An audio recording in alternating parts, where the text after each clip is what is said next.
ઓમ નમો નારાયણ. ઓમ નમો ભગવતે વાસુદેવાય.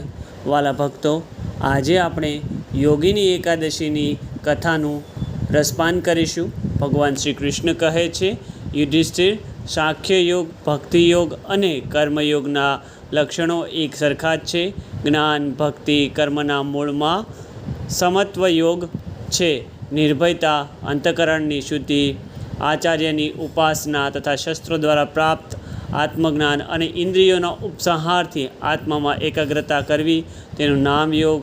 આમાં દાન, દમ, ઇન્દ્રિય નિગ્રહ, યજ્ઞ, નિષ્ઠા, તપ, સરળતા, શ્રુતિ વગેરેનો સમાવેશ થઈ જાય છે. યોગ દેવી ગુણ છે. તે જીવન પ્રકાશિત કરે છે, જીવનને મહાન બનાવે છે. ભક્તિ કેમ કરવી તે યોગ સમજાવે છે. યોગ, વ્રત વગેરે જીવન જીવવાની હિંમત આપે છે.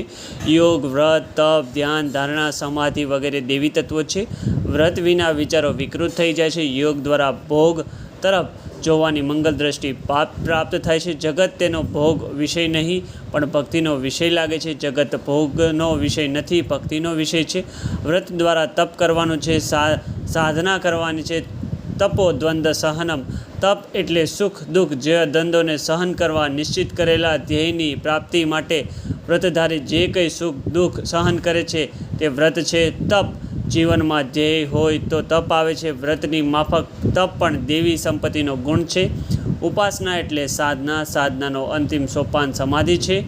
આ યોગની એક એવી અવસ્થા છે જેમાં યોગી કે સાધકને મોક્ષ પૂર્વની સ્થિતિમાંથી પસાર થવું પડે છે. યોગશાસ્ત્ર સમાધિ દ્વારા મોક્ષપદની પરમ પ્રાપ્તિનો આગ્રહ રાખે છે. સમાધિ અવસ્થામાં સાધક પોતાની ઉપાસના અંતિમ લક્ષ્ય, અંતિમ ધ્યેય પ્રાપ્ત કરવામાં સફળ થાય છે. આ એવી સ્થિતિ છે જેમાં સાધક પોતાના શુદ્ધ ચિદાનંદમય સ્વરૂપનું જ્ઞાન થવું, અનુભૂતિ થવી, એ જ સમાધિની સ્થિતિ છે.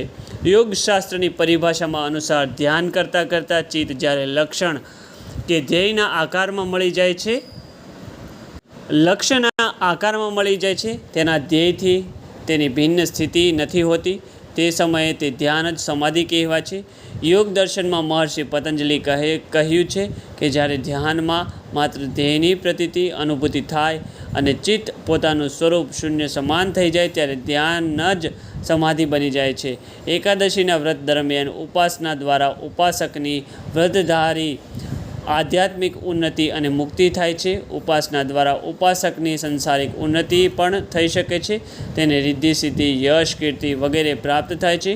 ઉપાસના અચેતન મનને જાગૃત કરવાની એક વૈજ્ઞાનિક વિધિ છે. ઈશ્વર સાથે પોતાના અંતરાત્મા જોડાવવામાં આ એક મહત્વપૂર્ણ સાધન છે. શ્રદ્ધા, ભક્તિ, ધ્યાન, યોગ 4 મુક્તિના સાધન છે. આમાં ભક્તિ સૌથી શ્રેષ્ઠ છે. આત્મતત્વનું ચિંતન અને ભક્તિ છે. પોતાના સાચા સ્વરૂપને મન એ જ ભક્તિ છે. પોતાના સાચા સ્વરૂપની પરખ તરફ દોરી જાય છે. ભક્તિ છે. શ્રદ્ધા એ ભક્તિનું પૂરક બળ છે. ધ્યાનનું પ્રેરક બળ છે. સાધના કે ઉપાસના એ અંતિમ સોપાન સમાધિ છે.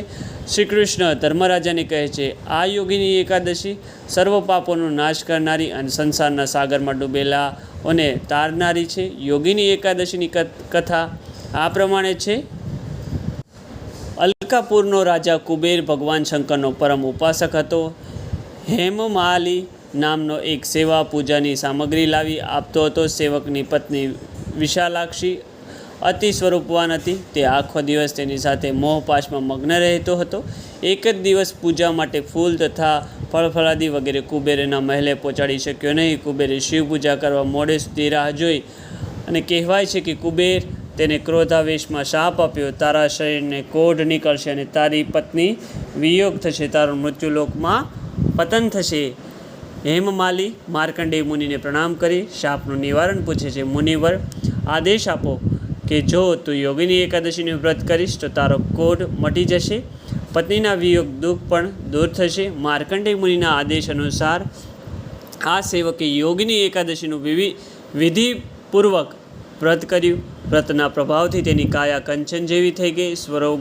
સ્વર્ગમાં પોતાની પત્ની સાથે સુખદ મિલન થયું. તે સુખ ભોગતા થયો. આ અનુપમ યોગીની એકાદશીનું વ્રત કરવાથી 88,000 બ્રાહ્મણોને ભોજન કરાવ્યાનું ફળ મળે છે.